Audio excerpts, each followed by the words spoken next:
VCY America presents Crosstalk, a nationwide call-in program discussing issues that have an effect on our families, our communities, our churches, our nation, and our world. Crosstalk, an opportunity for you to voice your concerns for biblical principles. And now live by satellite and around the world on the internet at vcyamerica.org. Here is today's Crosstalk. Well, thank you, Mr. Morris, and good to have you with us on Crosstalk today.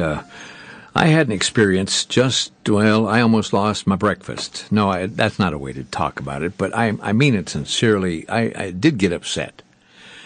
Anytime you go to your computer and you punch in the words U.S. debt clock, that's right, U.S. debt clock, all one line of words, .com. And when that thing comes up and you see what's happening, it will scare the gizzard out of you. I mean it. The crazy thing is showing $15.2 trillion in debt and the machine every minute. You get a picture to see all of the branches of government and what it's costing. Then you can go by state and look up what's happening in your individual states. USDebtClock.com. Check it out sometime. But right now, we're going to be talking about that debt. And our good friend Joe Farah is with us today online. And Joe, good to have you with us. It's so good to be with you, Vic. I appreciate your work so much, and I appreciate your attention to this very, very important issue. It's really a crisis that's facing our country. Joe, as the editor, the chief executive officer of WND, the largest independent internet news service in the United States. And Joe, the issue, of course, today is this $15.2 trillion. Mm-hmm. And President Obama sent a letter to Congress last week saying that the government is within $100 billion of reaching the debt ceiling. Mm-hmm. Looking at that debt clock, man, it might be in a half hour, the way the numbers are climbing. Could be. And how we got here is quite a story, Vic, because, I'm sure, all of your listeners remember it was just last August, when this issue was at the top of the news, and Obama and Congress were talking about raising the debt limit back then. What is that? 6 months ago. Yeah. And here we are again, facing the same issue all over again. And people are probably scratching their heads and saying, "Well, I don't get it. What are we going to do this every 6 months?" And you might remember, because I was on your show talking about this issue before then, and yes. We had a campaign going on, the No More Red Ink campaign, trying to persuade the House Republicans to say no to raising the debt limit. Because at the end of the day, you have to ask yourself, how do we extricate ourselves from a debt problem when we keep on borrowing? And the only way to approach it is, first you got to stop borrowing, because you can't dig yourself out of a big hole when you're continuing to dig, and that is essentially what we've been doing. And it occurred to me last January, just about this time, that all we needed to do were to convince the guys in Congress who say they believe in limited government, who say they believe in the Constitution, who say they believe in balanced budgets, the Republicans, to say no to debt, and we would instantly. I got to tell you, it would. Some people think it'd be like the end of the world if we did that. I believe it's actually almost as close as you could have to a political panacea. Yeah. Because it would mean that we'd have to start living within our means. Our government would. We all do anyway, but our government would have to live like that. And it would mean, it would mean significant cuts in the size and scope of government. But, if we believe in limited government under the Constitution, that's exactly what our goal should be. We don't want government involved in every facet of our lives. We don't want government exceeding its constitutional authority. So the very best approach to that is to say no more borrowing. And the Republicans had the power to do that. And I don't think there's 1 in 10 Americans who realize that.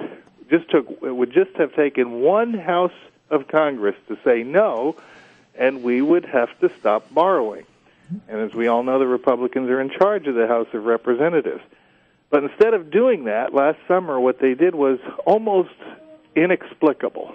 It was In fact, I couldn't even conceive of the betrayal that the Republicans in the House did when it came to the debt. Instead of saying no, they not only said yes to an increase of another $1 trillion or so, but they also gave up their authority to say no later on in their term in office. So in other words, we won't have a meaningful vote on this again until 2013. And that, to me, is one of the biggest political betrayals, because these guys owe their seats.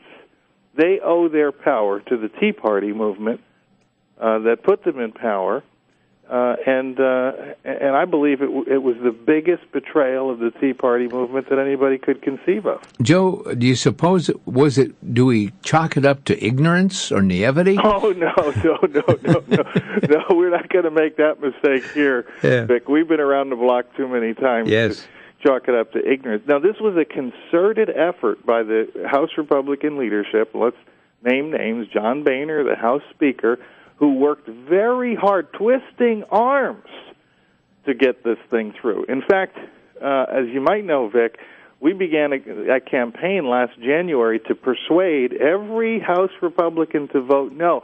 At one point, we had 221 no votes. We only needed 218. We had 221.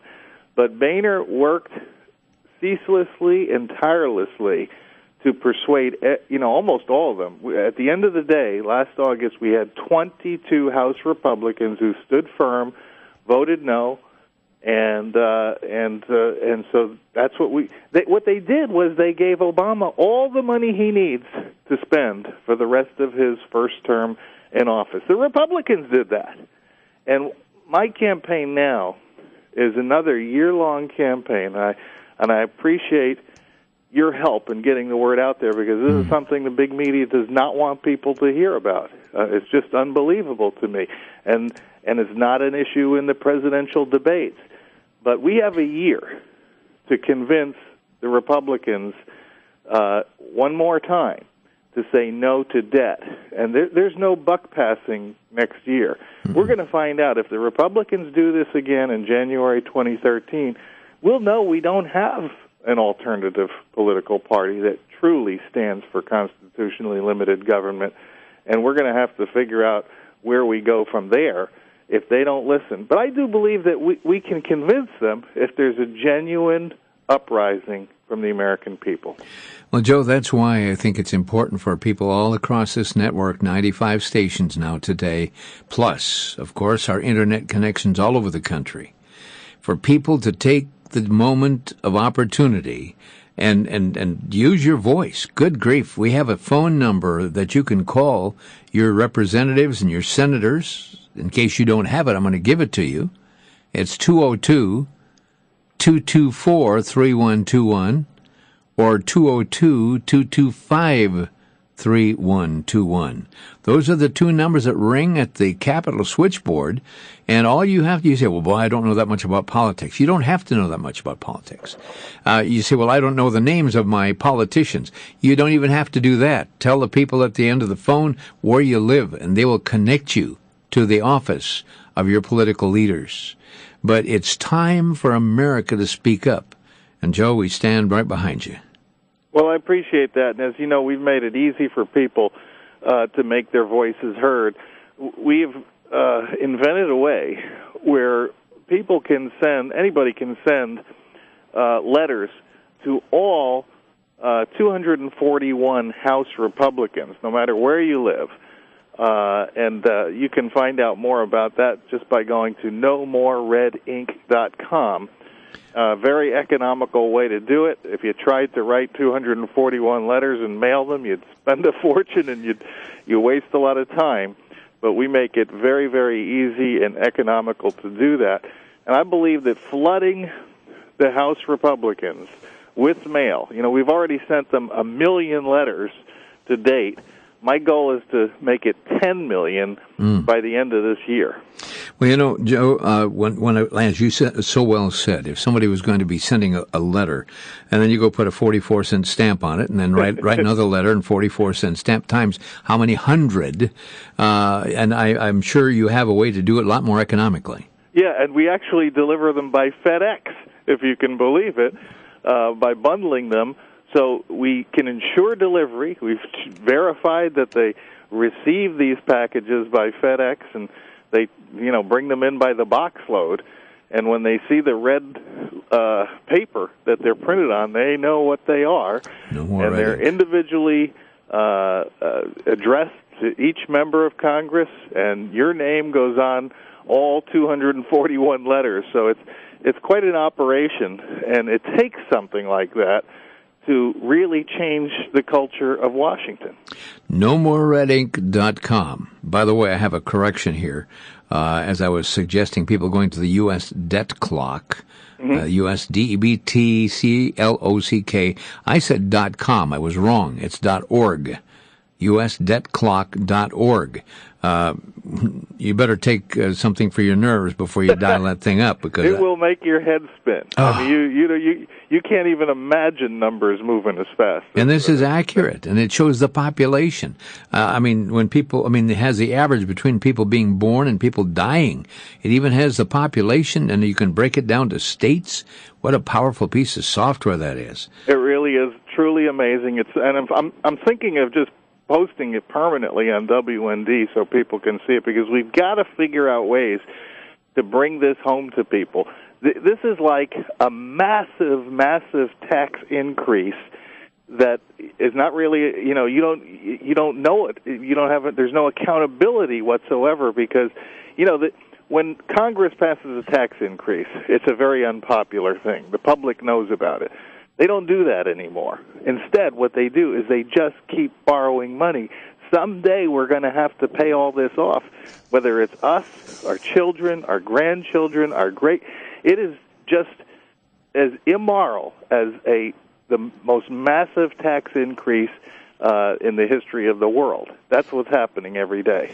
Joe, I saw a commercial. I see it every once in a while on television. It is not related to political or even national issues, but I have to use it as a description of what I think we're seeing. It's a picture of a man showing a rowboat with the bottom cut out and a screen door put in place. And then he sprays liquid rubber and puts the boat with the screen door in the floor out and paddling around in his boat. Mm-hmm. Well, the rubber seems to work for him. But folks, in my opinion, Congress has taken a boat and cut the bottom out of it and put a screen door in it and hasn't put the material in there, and it's leaking. It's a very good analogy. Imagine that boat is our national economy. This is the single biggest problem.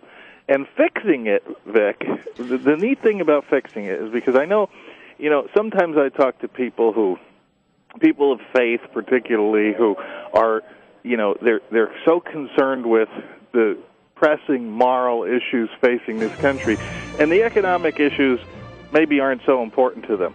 I know we got a break coming up, and when we get back from that, I like to talk about how we fix both of those problems when we address this very, very pressing economic issue. Amen. Thanks, Joe. Joe Farah, the Chief Executive Officer of WorldNet Daily, WND, and we'll be right back. This is Crosstalk.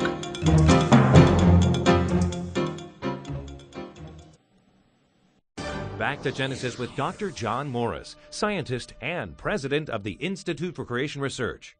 Dr. Morris, can you give me an example of an obvious designed structure found in an animal? Chris, I could give you thousands, but here's an interesting one. Certain types of animals like frogs are able to lash their tongue out quickly and catch an insect. Such it is with the chameleon. Their tongues go out so quickly that scientists got to wondering. They found that the muscles in the jaw are not strong enough to lash out the tongue like that. When they studied, they found that the tongue had numerous spirally wound proteins that stored energy like a stretched rubber band when the tongue was at rest. This allowed the tongue to flip out with amazing speed. And that's the point. Everywhere we look in creation, we see amazing designs that are far beyond the reach of mere natural selection. God designed everything so well, and He did it all back in Genesis. For more on creation, visit our website at www.icr.org.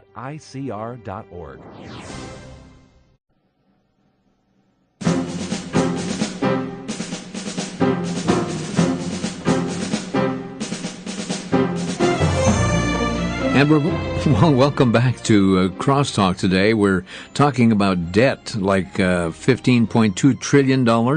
The President Obama has sent a letter to Congress last week saying that the government's within $100 billion, that's pocket change to the government, of reaching a debt ceiling, and it must be raised immediately, and that we must borrow more to meet the existing commitments. Now, Congress has 15 days of that letter to pass a resolution of disapproval, or debt ceiling will rise automatically by $1.2 trillion. Now, how we got to that point, we're talking about that today. But Joe Farah, our guest today. Joe, do you believe that the American people and the people in Congress, that the political climate in Congress has the power to deliver a balanced budget this year? No, they don't have the power to deliver a balanced budget this year, but they have the power. The next Congress will have the power as early as January 2013, and that's what we need to be working on right now. And you hear a lot of debate about balanced budgets, especially with the GOP presidential elections coming up, primaries coming up. But what you don't hear much about the debt limit and how that can produce a balanced budget virtually overnight. If we can get the Republicans to live up to their platform, to live up to their rhetoric, they can make that happen by themselves. They don't need a single Democratic vote. Doesn't matter if Obama's reelected in 2012, God forbid. But if he is, and the Republicans retain even one House of Congress, they will have the power once again to say no to raising the debt limit. And at that point, the budget has to be balanced. The cuts have to be made. There's no ifs, ands, or buts about it. That's what's required. And it would mean cutting over $1 trillion from spending immediately. Now, to me, all these plans that we've heard about achieving a balanced budget, usually they're 5-year plans, 10-year plans. I don't put any stock in any of them because one Congress does not have the power to mandate something on its successor. So you can put a 5-year plan in place, but the fact of the matter is every 2 years you've got a new Congress. And so how does that work? And furthermore, these 5- and 10-year plans, you know what they remind me of, Vic? They remind me of the old Soviet Union. They were always 5 or 10 years away from, having the utopia on Earth that they promised to their people. And the fact of the matter is they never got there. Just all that happened was there'd be a new 10-year plan in place. And that kind of reminds me of what's happening in this country right now. If you want a balanced budget, you balance it by not borrowing any money and spending only what you take in with tax revenue. Well, and you hear these politicians, everything has the caveat of 2014 or 2018. Right. It's always, they always put the date at the end of it, which leaves a lot of mystery in between. Well, it's just buck passing. Yeah. It's just letting somebody else take care of it in the future. We're going to continue business as usual. Maybe we'll cut a few million here and $1 billion there. But when you're talking about $15 trillion, let me tell you, you don't get there by cutting $1 million or $1 billion here and there. You've got to make deep cuts. You've got to dismantle entire bureaucracies in Washington, and you've got to reorient all your spending priorities. Folks, just to see what's happening, and again, you may have to take nerve medicine afterwards, but if you go to U.S. Debt Clock, all one word, usdebtclock.org, you will see the national debt, and you'll see how it is continuing to grow moment by moment, day by day, and you see the trillions and the billions, and you see the population, and you can even break it down to your state and find out what's happening in your state. But folks, there has to be a voice that speaks up and says, across this line we will not go. Now, Joe, when we're talking about cutting budgets, of course, the first thing that comes out from the President administration, we'll cut defense.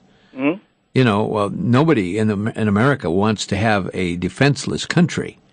So they throw this out, or they throw out the words, well, we're going to throw grandma under the bus, you know. That's all it took last year, in fact, to scare the Republicans to death into getting them to capitulate and hand over the keys to the kingdom to Barack Obama. All he had to say was, well, I can't promise if you don't raise the debt limit, the Social Security checks are going to be mailed out next week, and I can't promise that our military personnel overseas are going to get their paychecks. Yeah. Well, for heaven's sake, call his bluff, because there's plenty of money in the Treasury. There's plenty of tax revenue coming in, $2.2 trillion in tax revenue every year to cover those essentials. And if Barack Obama decides to commit political suicide by not sending out Social Security checks or paying the military, let him do it. But at some point, you've got to use the leverage, the political leverage that the Republicans have. I equate it to the House Republicans basically had a political nuclear weapon at their disposal, and they unilaterally disarmed by giving the code, the secret code to that weapon, handing it over to the president. Well, we saw some of that budget cutting here in the state, of course, when the state was running out of money for the Department of Education. I mean, all of a sudden, art teachers were no longer. We had music teachers who were no longer. And everybody was, and here we found out, of course, it was the unions that were collecting the health insurance money that was eating up the budget. It's the oldest trick in the book. I first remember seeing this when I was, a 20-something-year-old reporter covering local, school board meetings and city council meetings. And this is what the politicians always do. They say, if you don't approve our bond measure, or if you don't approve our tax increase, we're going to have to close the library, and we're going to have to get rid of the school band, and we're going to have to do all the things that people actually care about. Yeah. Not the administrative salaries, not all the overhead. None of the feather bedding gets cut. They get to keep that by just scaring the public into thinking the one thing they care about is actually going to be cut. And that's what Barack Obama pulled big time in 2011. Well, when we look at the Department of Education, talking from the federal standpoint, we don't need them to help us spend money. I mean, good grief. States know pretty well how to spend money on their own. That's $500 billion right there. That's money that's taken from the states, from the citizens of every state in the country, transferred to Washington, and then Washington gives a little bit back for educational purposes in those states. It's crazy. Why not close the whole thing down, let the states and the citizens keep their money and spend it the way they want to rather than the way Washington wants them to? That's $500 billion right there by closing the Department of Education down. We didn't have a Department of Education just a few years ago. No. Well, Joe, one other thing which came to my attention yesterday, and of course Rush was going on this as well, but I was having early lunch and I was hearing him talk about this. I came back and clicked on it. Good grief. Washington, D.C. is being overrun with rats. And some would say, you mean, are they political? No, I'm talking about real rats. Now, with all of this Occupy garbage and filth that's been laid around. And would you believe, folks, I read it yesterday. I could not believe it. I shared it with you on the air that Washington says you cannot kill the rats. You have to capture the rats in families. You don't want to have little cousin rat left out of the family. Yeah, let me tell you, I've seen some of those rats here in Washington, and you don't want to capture them. Okay, no. you don't want to get that close. Well, and folks, I'll tell you what, the bubonic plague and all kinds of stuff has come through those animals. But then we think of other rats, or people, some say that some of the rats may be driving limousines. I'm not sure. But I don't mean to be caustic. But, folks, it's time to clean up a mess. And we need to pray for our country. We need to pray that God will... Somebody said, well, shouldn't we just pray that God will bless the president or bless Congress? You know, my statement is this, and I don't want to sound too imprecatory, but we need to pray that God will judge the Congress and will deal with them. If it means that God has to take them out to the woodshed and give them a licking. You saw what God did to Israel, Joe? I would put it slightly different, Vic. I would say that the government that we have in Washington right now is God's judgment on us. Yeah. Because, you know, you get the kind of government you deserve. And we saw this throughout the entire history of ancient Israel, that, you know, they got the kind of leadership they deserved. Yeah. I mean, Solomon was the wisest man in the world when he started his kingdom. Yeah. By the end of it, when the nation had drifted away from God, so did Solomon. Yeah. Well, folks, we need to be... I'll tell you what, we're going to open our phone lines because, Joe, I know there'll be people wanting to ask you questions, but our phone number here is 800-733-9829. 800-733-9829. It's toll-free from anywhere on the planet, and I mean that sincerely. Overseas, you're welcome to call as well. But 800-733-9829. You may have some questions from Joe. Joe Farah is the Chief Executive Officer and founder of WorldNet Daily, the largest independent internet news service in the United States. And I thank the Lord that Joe also loves the Lord. He sees life in the four basic areas: mentally, socially, physically, and spiritually. And I tell you what, Joe, without God's help, this nation is doomed. Oh, absolutely. Any nation is. And I think there are more parallels between our nation throughout history and the nation of Israel than you can believe. And I think that we can learn so much about the direction of our country and the challenges that we're facing right now by reading about what happened with Israel. Folks, the phone numbers, by the way, the lines are jammed already. But I want to say this, Joe, I have people listening all across America and on the Internet that are looking for action points. Mm-hmm. And we always like to promote those. So share with us, what can we do to be most effective? Yep. Well, over the course of this next year, this campaign is just getting started, just really getting started this month, because, as I said, we've got 12 months to change the political culture in Washington. And I'm not even shooting that big, Vic. What I'm really shooting for is to change the political culture of the Republicans. I think it's moving the Democrats would be like moving the pyramids. But the Republicans keep telling us what they're for. And what they're supposedly for is limited constitutional government. They're for balanced budgets. They're for, responsible spending priorities. Well, we want to remind them that they have the opportunity to institute all of those things with one simple vote, and that is to vote against any more spending starting next January. And I think, 12 months is sufficient time to give them that chance, to pressure them. They are going to need massive amounts of public pressure, because there are pressures coming on them from their own leadership. And that's what we've got to counter. And I'll talk more about that when we get back. We'll be right back. This is Crosstalk on VCY America.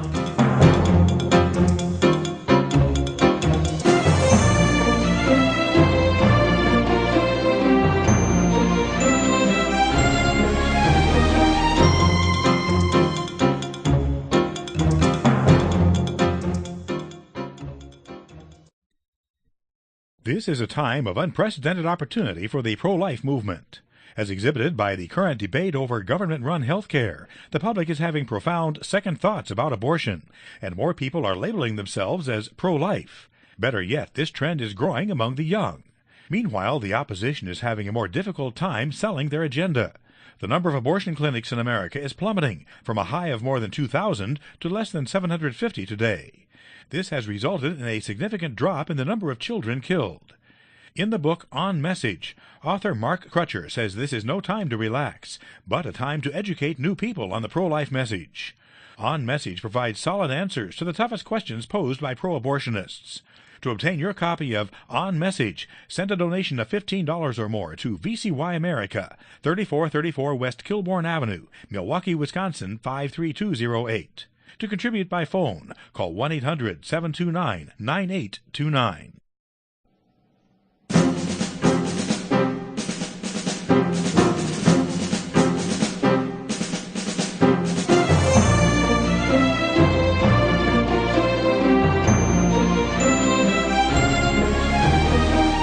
And welcome back to Crosstalk. Vic Eliason with you today, and our special guest is Joe Farah, the Chief Executive and President and founder of WND, the largest independent Internet news service in the United States. And we're so grateful to have him on deck today because we're talking about this issue, what's happening with the debt ceiling. And, of course, we know the President has pretty much waited until the 11th hour and then comes up with his letter.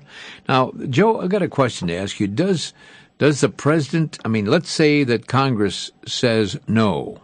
Can he veto Congress? Oh, well, it's even more bizarre than that, Vic, because, again, last summer, when the House Republicans when the House and Senate voted to approve the debt limit, they didn't just approve that debt limit. They gave up their power to say no in the future of this Congress.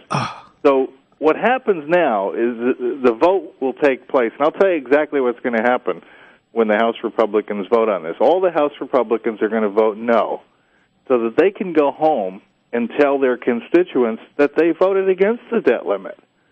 Because the vote doesn't mean anything now, they'll vote no. When it meant something, only 22 of them voted no. And this has been orchestrated for over a year by the House Republican leadership. They were the ones that pressured the members, most of whom are very good people, by the way. Most of them, as I mentioned, we had 221, more than enough votes to say no last year, and they caved under severe pressure from House Speaker John Boehner. So this is a story that is virtually unknown to most Americans, that not only did they vote to raise the debt limit, they voted to remove their own authority to say no in the future, right up till the next Congress comes into office.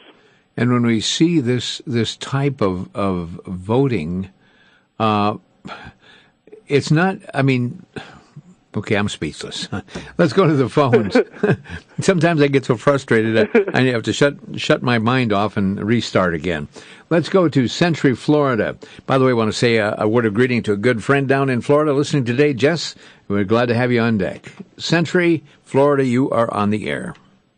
Yes, I was wondering if the House passes this, what's going to keep the Senate from sitting on it like they have so many things? Well, it doesn't matter. The vote means nothing this time. It doesn't matter whether they vote yes, no. They gave Obama unilateral power to raise the debt limit no matter what.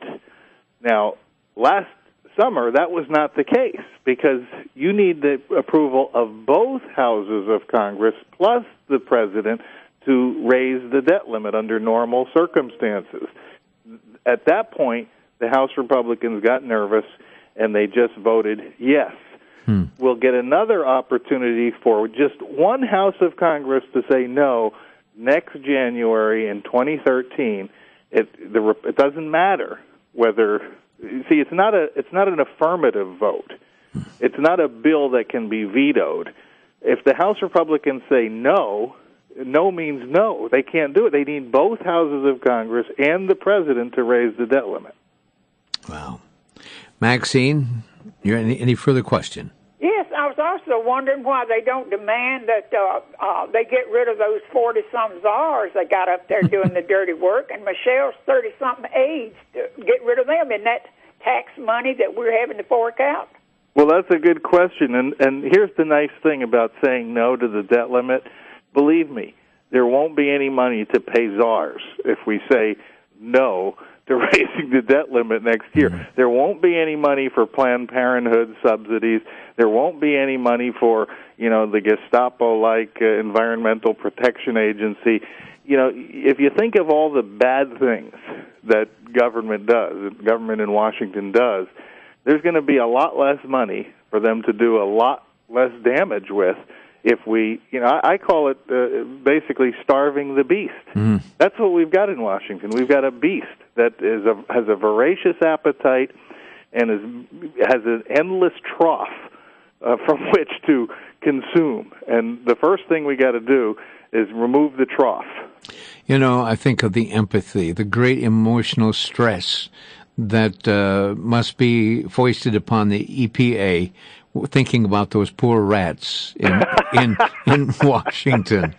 I mean, folks, this is not a joke. It's for real. You can't kill the rats. They have to be taken. So now you got the governor of Virginia that's worried that they're going to bring the rats over the river and replant them, because rats, if you don't move them at least 25 miles, they go back home. And, of course, everybody knows that rats return to Washington anyway. But thank you, Maxine. Let's go to Pastor in Erie, Pennsylvania. Pastor, go ahead.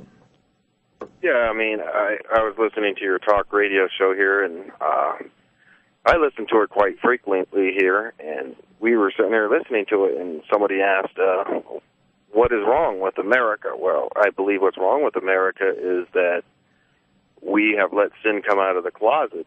That's and right. We as Christians have crawled back into the closet, and we're not united. United we stand, divided we fall.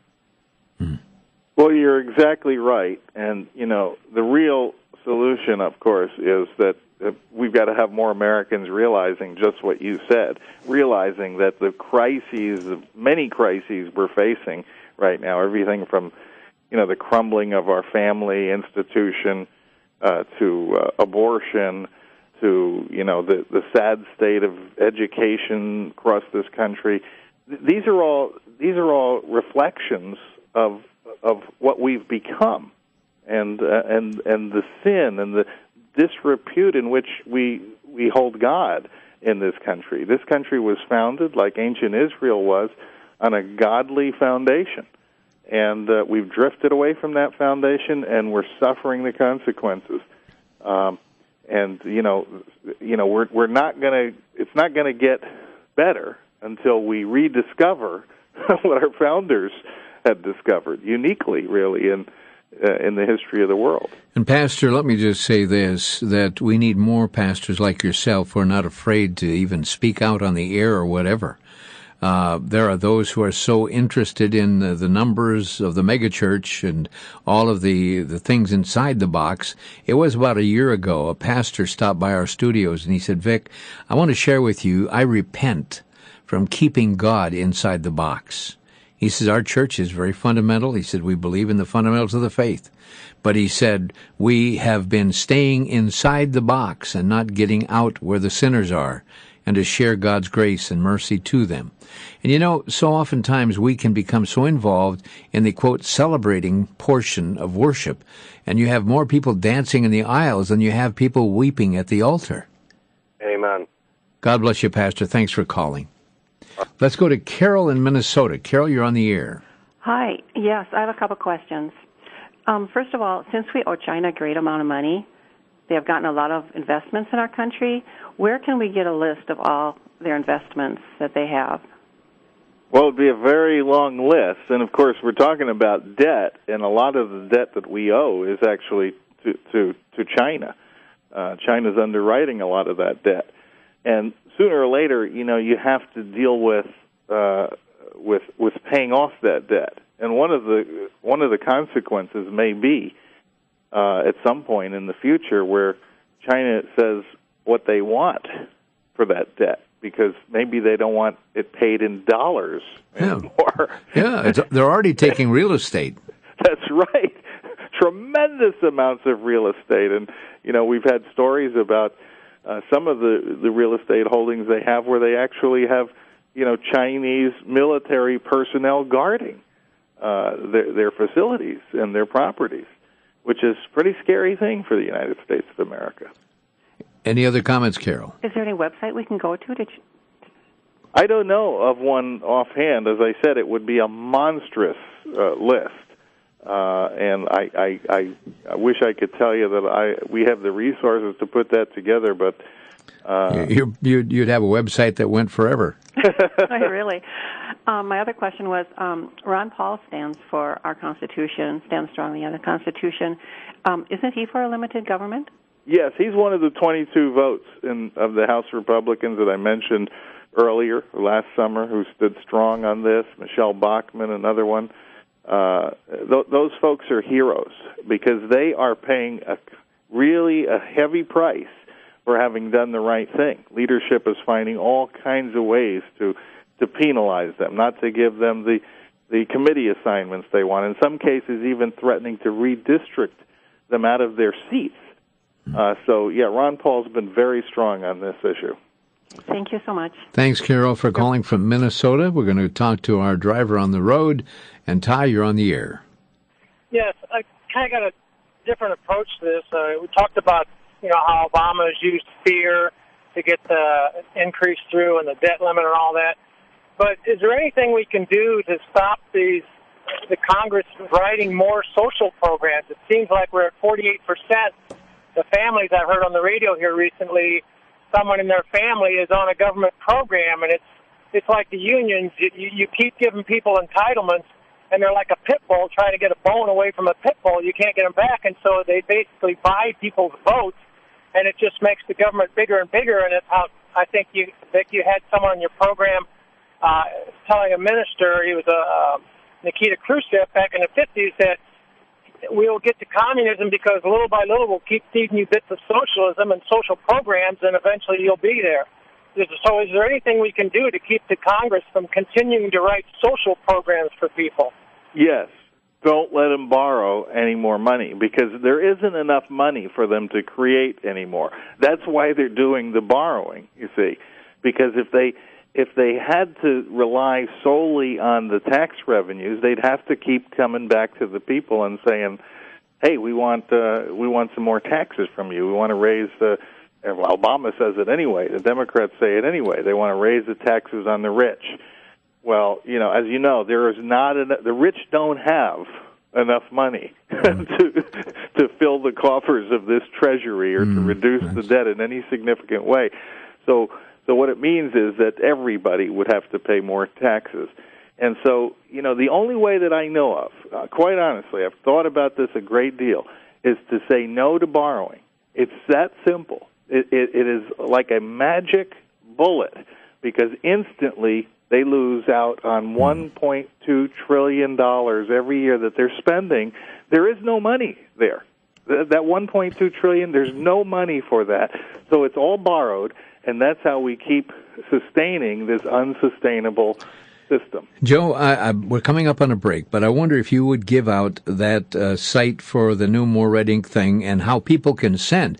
Wow, you told me during the break, for $29 you send how many hundred letters? 241 individually addressed letters, individually with each sender has their name on it. So they know that they're coming from real people, that we're not just manufacturing these red letters. Well, you can hardly send Christmas cards for that price. That's right. Well, where can they contact you? Where can they call? NoMoreRedInk.com is the site. And that's just one, by the way, NoMoreRedInk.com. Very important. That's where we are right now in this campaign. And I'd like to tell you, Vic, about the next phase of this campaign, which I think is pretty exciting, too. Okay, well, we'll be coming back with our final 8-minute segment, so stick with us. This is Crosstalk on VCY America.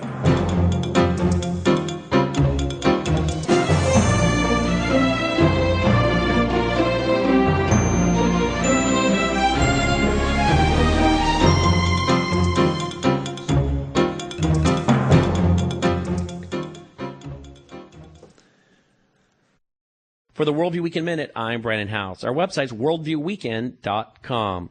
In his book, Hide or Seek, Dr. James Dobson reportedly wrote, quote, lack of self-esteem produces more symptoms of psychiatric disorders than any other factor yet identified, end quote.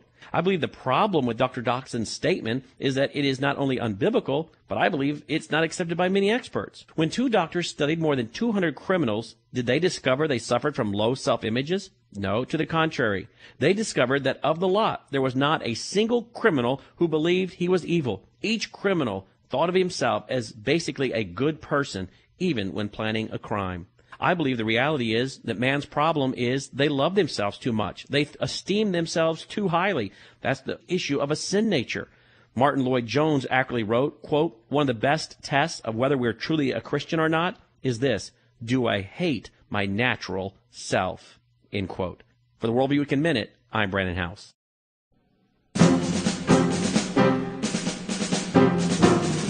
Okay, welcome back to Crosstalk, and I want to apologize to any other callers on the line because I want to give the remaining part of this to Joe Farah to explain this campaign that is designed to let our officers, our people that are controlling our country, know what America really is concerned about. And there's a story here. So, Joe, the mic is yours. Well, I sure appreciate it, Vic. As I was saying to you off the air, very seldom do we have the time on radio or television to go into this kind of depth.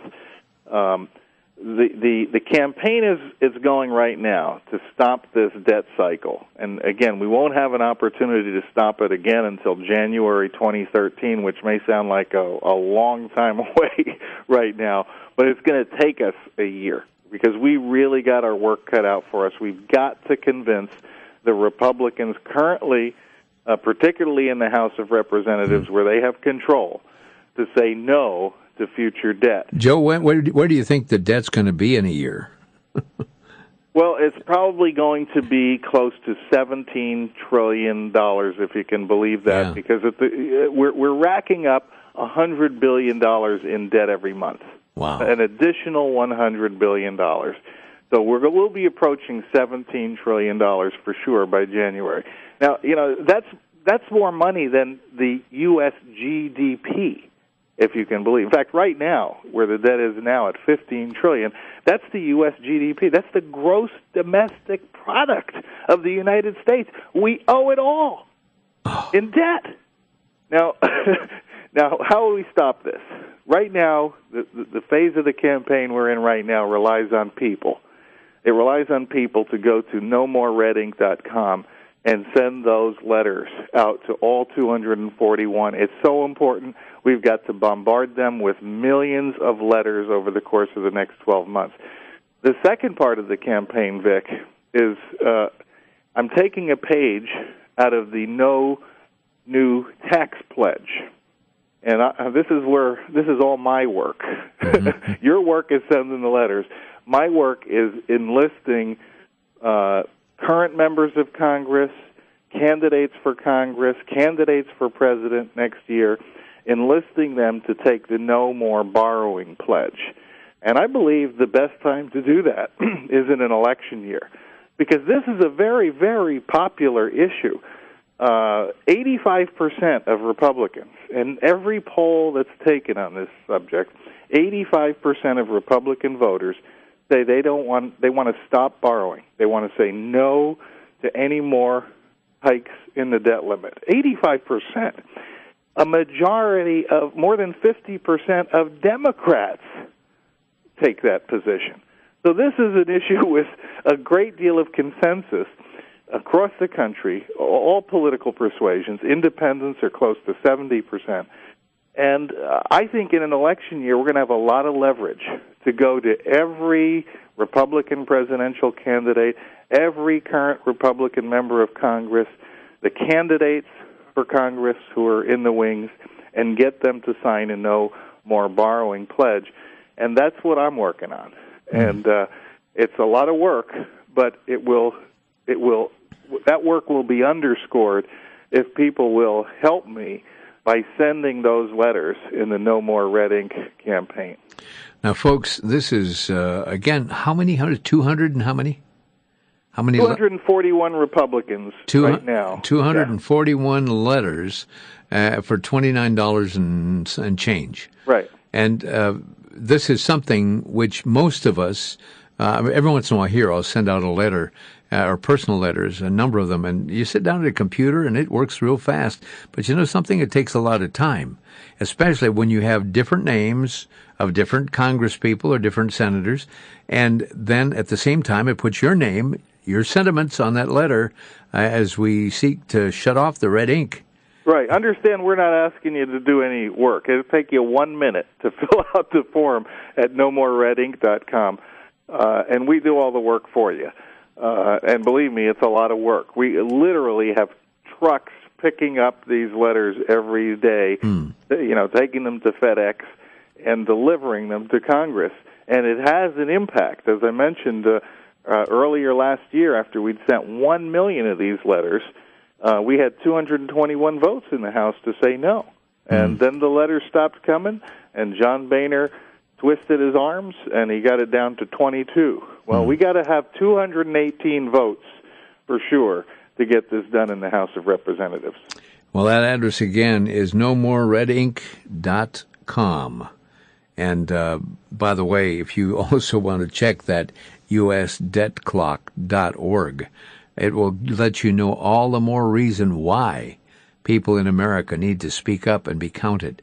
I think of congressmen and senators who oftentimes get the idea, unless they hear from the public, they get the idea they're on an island and sit baffled. I had one congressman tell me, if I don't get feedback on an issue that comes before me, and he said sometimes I have my aides read the bill and give me a thumbnail of it. And folks, some of these congressmen are not reading the fine print. Well, you know what happened last summer? The leadership rolled in speaker after speaker to talk to the members of Congress and tell them that if they didn't vote for the hike in the debt limit, that it'd be disastrous, that America's credit rating would be downgraded, and so forth and so on. And what happened after they raised the debt limit? Within a few days, America's credit rating was downgraded. Yeah, right.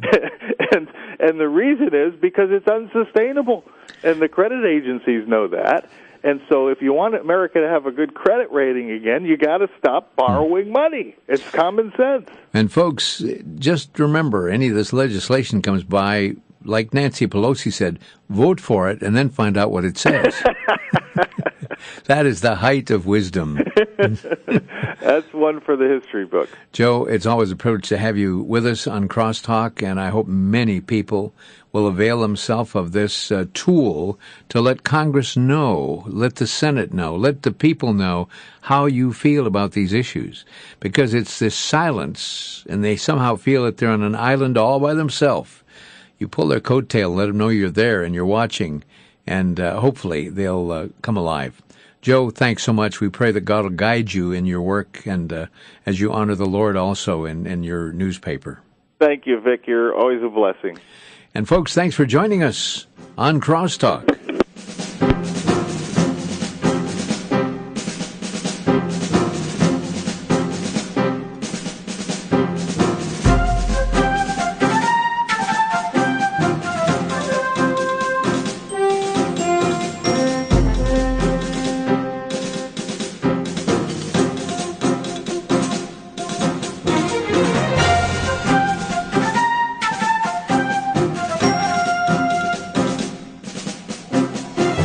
Listening to Crosstalk via satellite and the internet from VCY America. Views expressed may or may not be those of this station. For a CD of today's program, send a donation of $6 or more to VCY Take Ministry, 3434 West Kilbourne Avenue, Milwaukee, Wisconsin, 53208, or download by RSS or podcast from crosstalkamerica.com. And join us again for Crosstalk.